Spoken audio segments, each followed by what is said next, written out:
Hello বন্ধু, তোমাদের সবাইকে সুরজিৎ মান্না ক্রিয়েশনস চ্যানেলের পক্ষ থেকে সুস্বাগতম। আশা করি তোমরা সকলে ভালো আছো। আমি তোমাদের জন্য এই ভিডিওটিতে তুলে ধরছি 2024 সালের থার্ড সামেটিভ ইভ্যালুয়েশন তথা ফাইনাল পরীক্ষার জন্য পঞ্চম শ্রেণীর বাংলার এক্সের প্রশ্নপত্রের সম্পূর্ণ সমাধান করছি। তোমরা এই প্রশ্নপত্রটি পেয়ে যাবে রায় ও মার্টিন প্রশ্ন বিচিত্রার 42 নম্বর পেজের 10 নম্বর স্কুলের হাওড়া জেলা স্কুল। এই স্কুলের প্রশ্নপত্রটি সম্পূর্ণ সমাধান করছি। তার আগে তোমাদের কাছে অনুরোধ, তোমরা ভিডিওটি না টেনে পুরো দেখো। ভিডিওটি কেমন লাগলো কমেন্ট করে জানিও, ভিডিওটিতে লাইক দাও এবং শেয়ার করো। আলোচনা শুরু করছি। একে দাগে পূর্ণবাক্যে উত্তর দাও যে কোনো 10টি।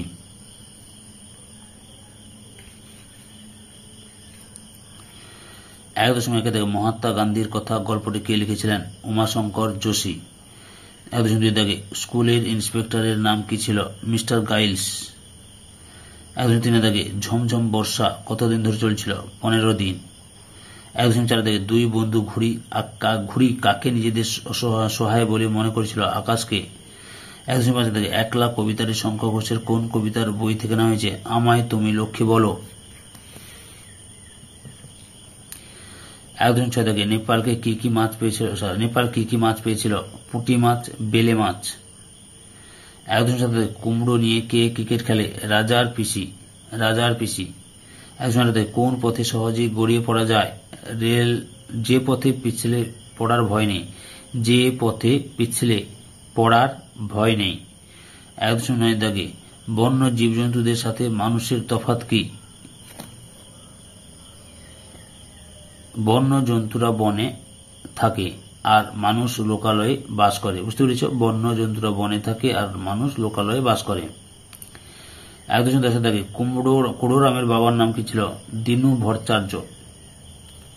1.11 দাগে ইউনিয়ন জ্যাক কি? ব্রিটিশদের পতাকা হচ্ছে ইউনিয়ন জ্যাক।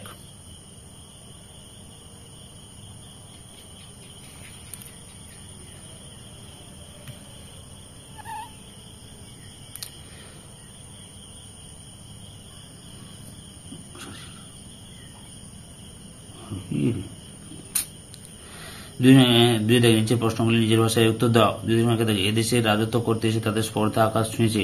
কাদের স্পর্ধা আকাশ ছুঁয়েছে? তাদের স্পর্ধা যে আকাশ ছুঁয়েছে গদ্যাংশটি থেকে তা কিভাবে বোঝা যায়? এখানে তাদের বলতে সাদা চামড়ার ইংরেজদের কথা বলা হয়েছে।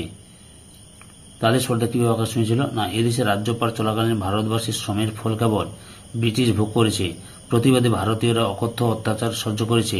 সেই আমলে কোনো প্রতিষ্ঠানে সাদা চামড়ার ইংরেজ ছাড়া আর অন্য কারো প্রবেশ নিষেধ ছিল। রেস্তোরাঁর গায়ে নোটিশ ঝোলানো থাকতো, তাতে লেখা থাকতো কালো চামড়ার লোক ও কুকুরের প্রবেশ নিষেধ। ভারতীয়দের উপর তারা অকথ্য অত্যাচার চালাতো। এইভাবে তাদের স্পর্ধা আকাশ ছুঁয়েছিল। 2.2 দাগে আকাশের দুই বন্ধু গল্পের লেখকের নাম কি? গল্পের ঘুড়ি দুটি বন্ধুত্ব অটুট রাখতে কি সিদ্ধান্ত নিয়েছিল? আচ্ছা, আকাশের দুই বন্ধু গল্পের লেখকের নাম কি? না, শৈলেন ঘোষ। গল্পের ঘুড়ি দুটি বন্ধুত্ব অটুট রাখতে কি সিদ্ধান্ত নিয়েছিল? দুই বন্ধু পেট কাটাও চান্দিয়াল তাদের বন্ধুত্বকে অটুট রাখতে একসঙ্গে লড়াই করার সিদ্ধান্ত নিয়েছিল। তাদের মধ্যে প্যাঁচ খেলা শুরু হলে তারা দুটো সুতোয় জট পাখি ছেড়ে ফেলে একসঙ্গে উড়ে যাবে। 2.3 দাগে মহাত্মা গান্ধীর কথা গল্পে গান্ধীজি কোথায় তার আশ্রম স্থাপন করেন? দক্ষিণ আফ্রিকার ফিনিক্সে। গান্ধীজির কাছে বুড়ির আধলাটুকুর মূল্য কোটি টাকার চেয়েও বেশি ছিল কেন? উড়িষ্যার সভায় বক্তৃতা শেষ হওয়ার পর নিতান্ত গরিব এক বৃদ্ধা মলিন বেশে গান্ধীজির দর্শন লাভের ইচ্ছায় এসে তার পায়ের কাছে তার সর্বস্ব সম্বলস্বরূপ একটা আদলা পয়সায় রেখে যান। গান্ধীজি পরম যত্নে তা নিজের কাছে রেখে দেন, কারণ সামর্থ্য না থাকলেও বৃদ্ধা তার সম্বলটুকু নিঃশর্তভাবে দান করেছিলেন, যার মূল্য শত সহস্র অর্থের চেয়ে অনেক বেশি। এই ঘটনা বৃদ্ধার উদারতা, ত্যাগের মানসিকতাকেই প্রকাশ করে, তাই গান্ধীজি এ কথা বলেছেন। 2.4 কোন মাসে তাল পাকে? না, ভাদ্র মাসে তাল পাকে। গোপাল কাকে কেন বিনা পয়সায় তাল দিয়েছিল?